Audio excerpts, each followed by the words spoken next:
reason I wanted to talk to you tonight, and again, thank you for this impromptu discussion, because I did have another guest on the program, and he seems to have canceled on me here without my consent. But anyway, you're telling me, and I don't believe this. If you get into an accident in a parking lot in the United States, it's a no penalty accident. Correct. They consider it a no-fault accident. If somebody backs out of a parking spot and rams into your car, they will not give them a ticket. They will not charge their insurance to fix your car. They call it a no-fault accident.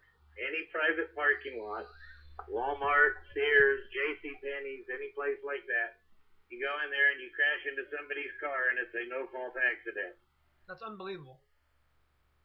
Yes, it is unbelievable. Have you ever been in one? I had a 62 Lancer GT and somebody backed into me and crushed the back fender of it. It was my grandma's car.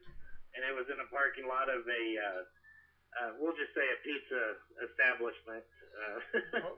But, yeah, they did nothing about it. They wouldn't even issue a citation to her. So I basically drove around with a wrecked car for about 4 months till I had the money to fix it myself.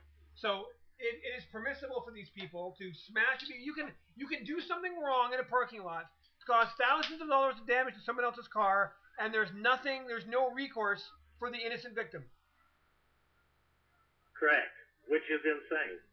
You know, there's a lot of things about the laws in the United States that are absolutely insane, though. It just depends on where you go in the so-called United States of America. It's more like the divided states of America because of the laws being different in every state. This is ridiculous.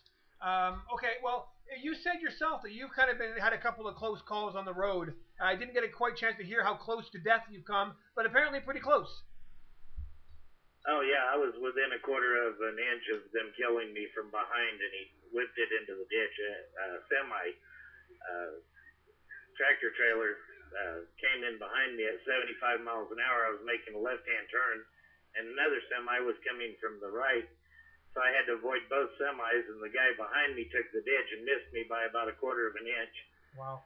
And just rolled over in the semi. I went over and helped him out of his semi finally. He was strapped in. Thank God he was alive. But it was kind of strange. You know, I mean, there's been many times where I've had tractor trailers almost completely total me on the highway. I do a lot of driving down between the states, Arkansas and Kansas, which I go through Oklahoma a lot. Some of those guys on the tractor trailers, I wonder if they even use their mirrors. Well, I mean, would you agree with me? I mean, the consensus seems to be, Bill, that the driving has gotten worse. It's more dangerous on our roads. Things are going crazy. Do you have any reason why you think that is?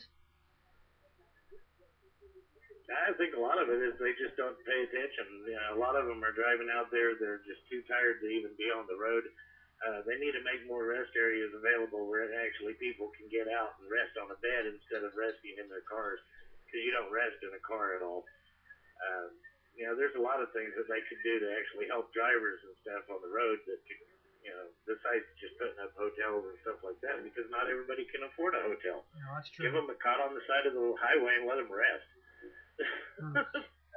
So, I mean, based on what you told me, I can go down to a parking lot in, say, Seattle, for example. I can smash, I can purposely find someone whose car I do not like.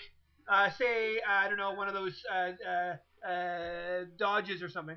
I can find one of them, and I can run right into it with my beautiful 1991 Ford Probe, and nothing will happen to me. Correct, as long as you're in the United States. That's a no-fault accident. What happens if I kill you while you're in the parking lot? What if I run you over? Oh, I don't know about that. I've never been involved where there was a manslaughter charge or a vehicular homicide charge. That might be a different offense. But I know as far as vehicles being involved, they consider it a no-fault accident. Wow. And you know that because you had one of them yourself when your car was hit, so you've been through that experience.